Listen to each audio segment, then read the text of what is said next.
Holding সেন্টারে বাংলাদেশের সংখ্যা কমছে। 3টি জায়গায় হোল্ডিং সেন্টারের সংখ্যা বেড়ে দাঁড়ালো 430 জন বাংলাদেশি। প্রতিটি থানা এলাকায় একটি করে হোল্ডিং সেন্টার হবে নির্দেশ। উত্তর 24 পরগনার বসিরহাট মহকুমার বিথারি হাকিমপুর গ্রাম পঞ্চায়েতের হাকিমপুর চেক করছে 38 জন বাংলাদেশি। এখনো পর্যন্ত ভিড় জমিয়েছে। আবার নতুন করে সীমান্তে চেক করতে হাজির হচ্ছে বাংলাদেশিরা। এরা বিভিন্ন সময় রাজ্যের বিভিন্ন সীমান্ত থেকে দালাল মারফত মোটা অর্থের বিনিময়ে এদেশে ঢুকেছিল।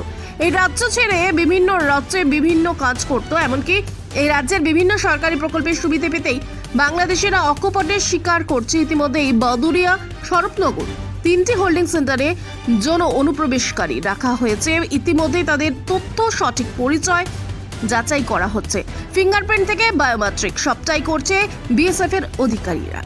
সঠিক তথ্য যতক্ষণ পর্যন্ত না পাবে তাদের দেশে ফেরানো হবে না বলে জানিয়েছে খবর বিএসএফ সূত্রে। হোল্ডিং সেন্টারে থাকা শিশু, মহিলা, পুরুষ তাদের সব রকম স্বাস্থ্য পরিষেবা, খাওয়া দাওয়া, এমনকি নিরাপত্তার ব্যাপারটাও স্বরাষ্ট্র মন্ত্রক দেখছে।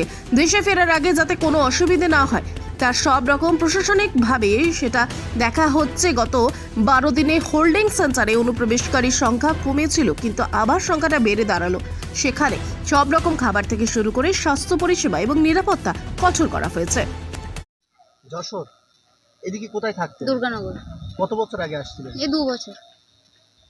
তো ফিরে যাচ্ছেন কেন এখন? আমাদের এখানে কোনো ডকুমেন্টস নেই। না, আমি এসেছিলাম ডাক্তার দেখাতে, আমি অসুস্থ। আমার হাজবেন্ড এখানে কাজ করতো, ঘর ভাড়া থাকতো, আমার ওই ট্রিটমেন্ট করতাম। এখন ও পাশে শাশুড়ি আছে, শাশুড়িও অসুস্থ। শাশুড়ির একা সন্তান আমার স্বামী, দেখার কেউ নেই, তাই ফিরে যাচ্ছি। বাংলাদেশ বলছে যে অবৈধ আমাদের দেশের বাসিন্দা না, এরা ভারতের বাসিন্দা, জোর করে ফেলে দিচ্ছে। ডকুমেন্টস তো আমাদের কাছে আছে না? ডকুমেন্টস হ্যাঁ, বললে তো হবে না। ডকুমেন্টসগুলো তারা দেখুক।